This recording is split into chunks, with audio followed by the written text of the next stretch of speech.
Ngayon ipapakita ko sa inyo paano gamitin ang Survey Returns Processing plugin for AutoCAD. So ngayon makikita natin tong parcel of land, so mag-focus yung demo natin sa lot 14360. So itong lot 14360 is isang parcel of land located in Barangay Eastern Ilongos, Leyte. So yung area po dito is 615 square meters. So for the sake sa demo i-divide natin tong parcel na to into 3 equal parts. So we expect na per portion we have 205 square meters. So first siselect muna natin yung polyline natin. So yung demo natin is i-assume natin na mayroon tayong polyline boundary. So una, we'll copy these objects into another new drawing file. So kung makikita mo dito yung menus dito is standard AutoCAD, kasi yung SurveyCalc naman is tumatakbo lang na as plugin ng AutoCAD. So kung may mga less command kayo o gumagamit kayo ng ibang plugin din to process a survey returns, I think there's no conflict. Okay, so you can use your AutoCAD commands kung saan ninyo nakasanayan. So we'll go edit and copy with copy, then we'll create a new drawing,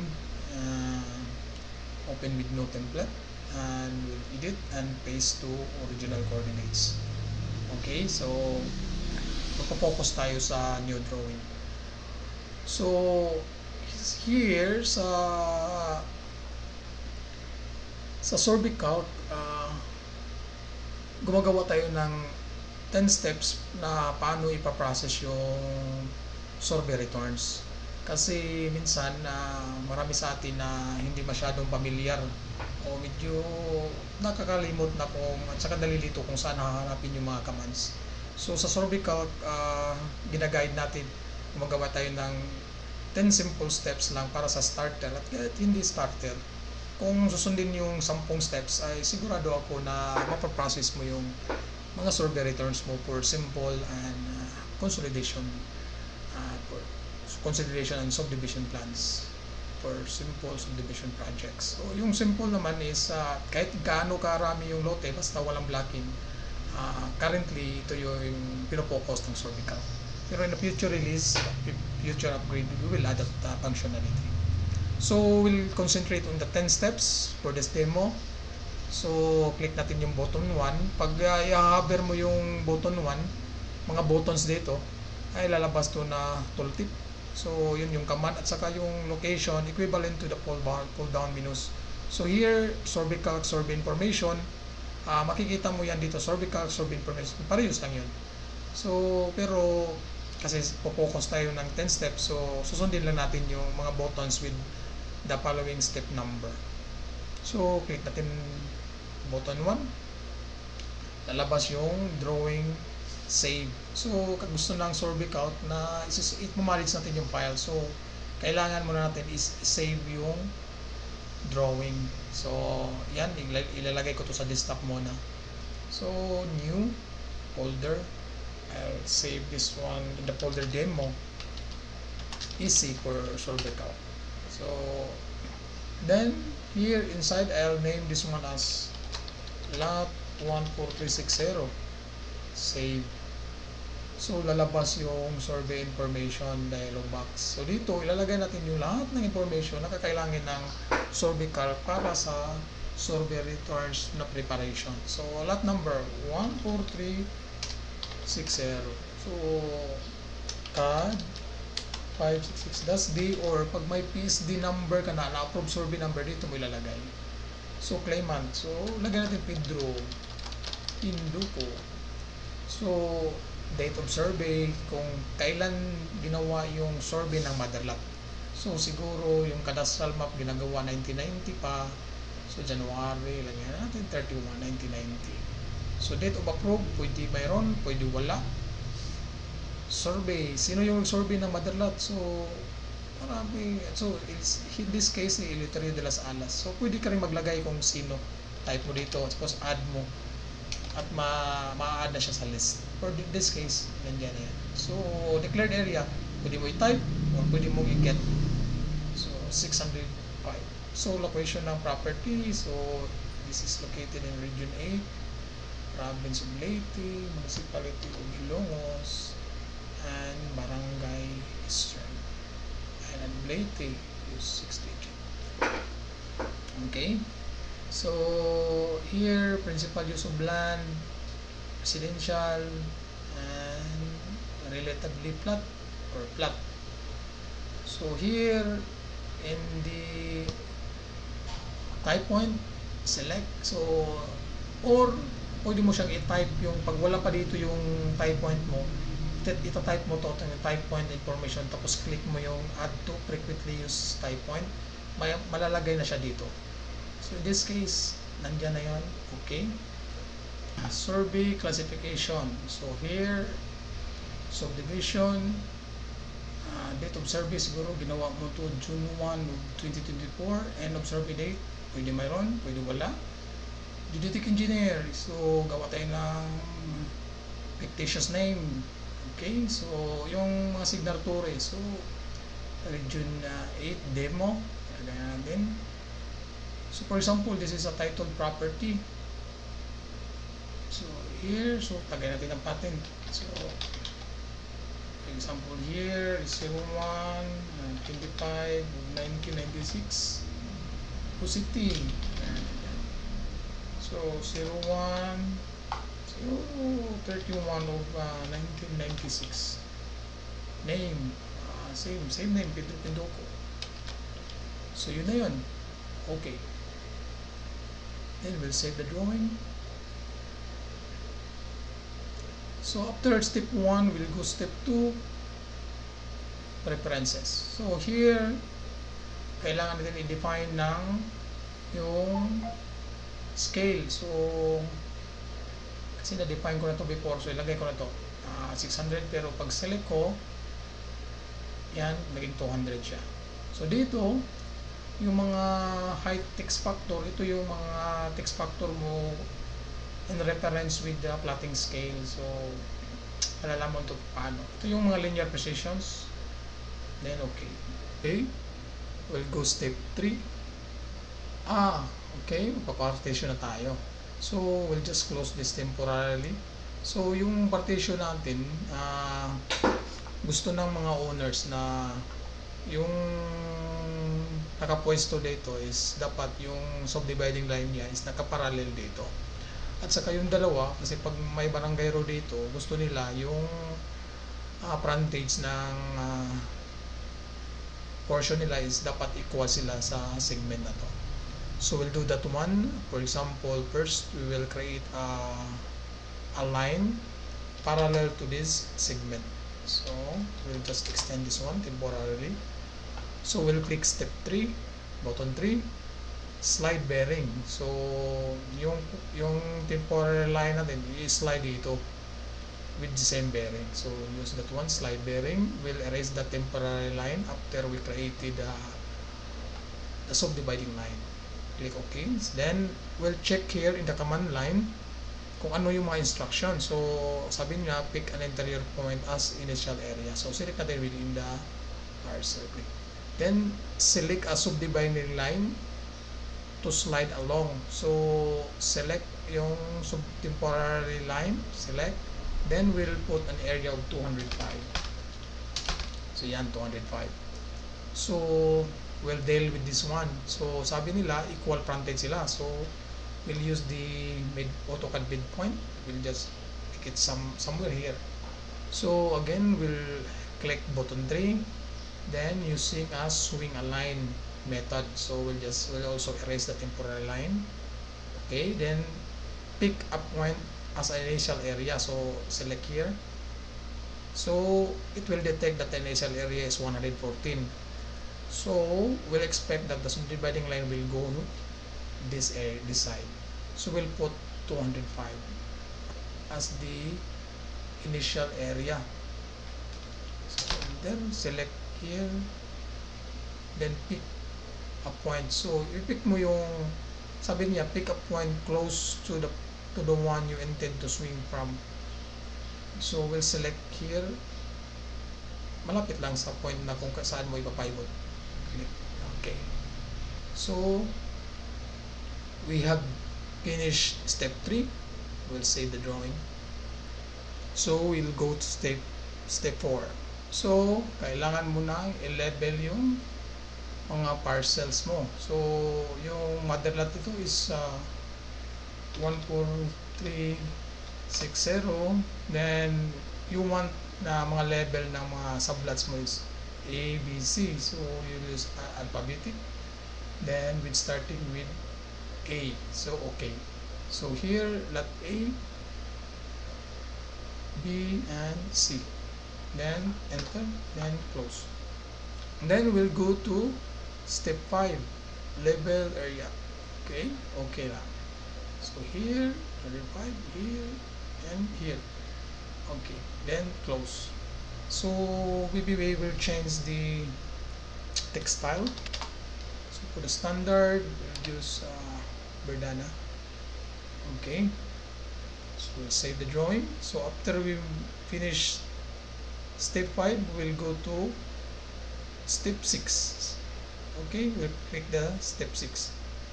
So now we will define now the definition of our parcels. So for example, for the mother lot, this is lot 14360, claimant Pedro Pinduco. Now we will provide the class of the parcel. So for example, this is the mother lot.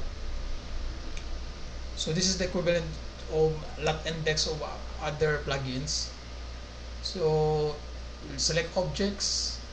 We want the level to be outside of the boundary, then click OK. When we'll select the mother lot boundary, then click and press enter, then it will ask you to pick point near corner 1. So we'll click here. This is, for example, this is our corner 1. We'll click here, then OK. Then close. So here, this is our corner number for the mother lot. Next, we will define the resultant lots. So we'll click again button 6. Here, since we have already the point number, you can get it from here, or we will use auto define function with the resultant lot. So we'll erase the lot number, then we'll select resultant lot. Here we have auto defined, then we want to be the lot numbers to be inside the parcels, then we'll click OK. Then it's done. When close. So you can move this text here. Okay, so then we will save your drawing. After parcel 6, after button 6, sorry, after button 6 we'll go button 7. What's this one? It will ask you to create the adjacent parcel lines. But first we will turn off or freeze the resultant layer so that we can pick the mother lot layer. So we'll freeze that one. So we'll go back to parcel 0.7, sorry. So select a point just near the corner, sa malapit lang sa corner. So yan select mo malapit sa corner. For example, ito rin, yan, yan ito rin. Okay, so yun yung mga adjoining parcels. So we'll go now sa button 8, parcel adjoining parcel name. Okay, so for example, ito ay Barangay Road. So select mo to pag may Barangay Road dito. So mga predefined. So attach. Yan, Barangay Road. Ito, ano ba yung lot number dito? Lagyan na natin na 14361. So click again button 8. So type natin lot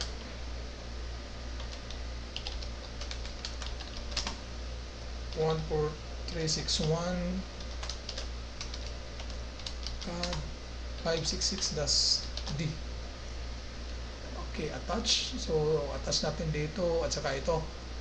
Then ito din, sabi natin kanina, barangay road din. So, select natin yung barangay road. And attach dito. Click yan. So, ito, siguro 14362 na. Okay. So, select natin. Get dito. Then, edit natin yung attach natin dito. Then enter, get natin to kasi for example 3 na, 14363, attach natin dito. So yun, save muna natin. So dito na tayo sa button 9, malapit na tayo, matapos. So create traverse. Okay, click button 9. So dito sa command line, pick a point for backside. So for example, plano mo dito ka mag T1 sa corner 5. So either dito ka mag backside sa corner 6 or corner 4. Lagyan natin sa corner 4. Backside tayo dyan. So enter loop number 1, pwede mo i-enter. So starting traverse number 1, enter. So saan yung location ng T1 mo? Dito sa 5. Click. Then lalagay T2, T3, for example T4, then you close. Then linear appearance, natin 0. Enter.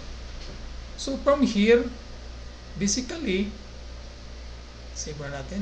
Isang button na lang yung kailangan natin para matapos yung sorbet preparation. So try natin kung click natin yung sorbet button at saka tingnan natin kung paano i-process ng plug-in yung sorbet returns. So click natin yung last button, button 10. Pwede mo rin to sa reports, process sorbet returns. Pwede dito reports, process sorbet returns. So click natin yung last button 10. Click. So dito,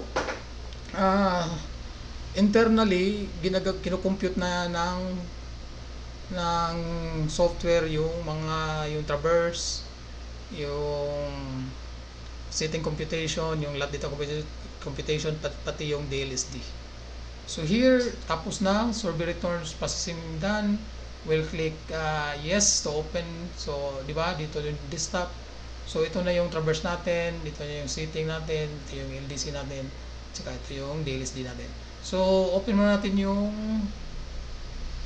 traverse natin, tingnan natin kung ano. So, right click, open with Word.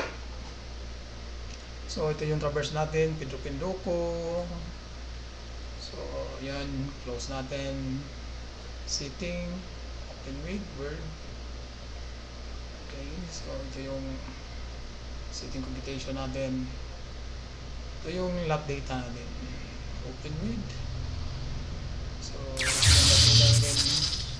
So, medyo minsan nag-count. So, enter lang natin yan para mapunta sa second page. So, ito yung boundary. Ito yung lot A, lot B, at saka lot C. So that's our LDC. Ito yung DLSD natin, XML file. So tingnan natin kung ano yung dito sa drawing. So yung field notes natin, tapos na yung field notes natin, lahat ng mga information nakalagay somewhere related. Okay. So dito yung 6-digit natin, pati yung transmetal natin, binilang niya, pero yung traverse hindi niya nabilang. Edit na lang natin yan. Ito, move natin to sa loob. Okay, so ano pang kulang dito? Okay, so kulang dito is yung certification. So dito na tayo sa reports, plans, add certification, title, property. Ito, alam natin yan. Okay, so yung corners, so plans, create corner monuments. Okay, so hindi natin lagyan ng PS yung mga bagong corners. Okay, so yan, i-press muna natin yung mga ibang, ito is it out to end. So i-press natin. So yan, move na natin yan. So move na lang, move na lang to K1 equals 5 of boundary. Yan. So, move mo na lang yan para ma-arrange mo.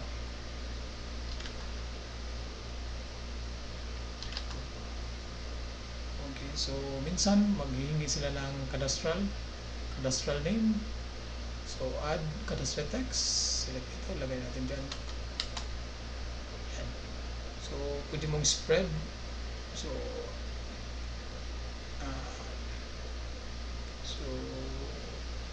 ano ba? Add space. So, 2. Yan. So, basically, yun na yun. Pag lalagay ka mga names ng mga repairman ng conformity, so lagay mo yan name. One tamad. Son. Okay, son of Penduko. Okay. So, yun sa move mo na yan. So, basically, yan yung survey written preparation. Pag na-approve na yung survey, so kailangan mo ng tabular TD. So type of PSD SD, then okay. So siya na yung i-detect niya yung mga adjoining parcels. So, saan na ba? Dito na. Okay, close. So yung page layout natin, yung size is ilagay din folio. Okay, so lahat ng mga adjoining i-detect niya dahil yan sa paglalagay natin ng adjoining property. Okay, I think for the ETD andito na rin. Before I forgot, so pag gusto mo ng malaman or i-overlay sa Google tong plano mo, so you go here, export as XML, then you'll select for zone, Leyte is zone 5, then I'll add the reference point along spelling number 1, and I will select this object. So yung polen, yung ginawa mong parcel subdivision, so then you'll open this one to Google Earth. So, kailangan mo dito ng internet connection para ma-open mo ito Google Earth. Then, we'll go new. Then, we'll import. So, hanapin natin dito sa desktop. Then, demo. And, yun na. So, ito yung location ng sinusubdivide mo na lote. So, I think that's all. For the ETD, mayroong ETD dito. So, pwede mo generate. So, generate ETD. Then, okay. Then, it will be generated some here in the let me check. So, dun sa folder. Yan, dito na yung ETD mo. Ito yung tatlo. ABC. Okay, I think that's all. And, thank you.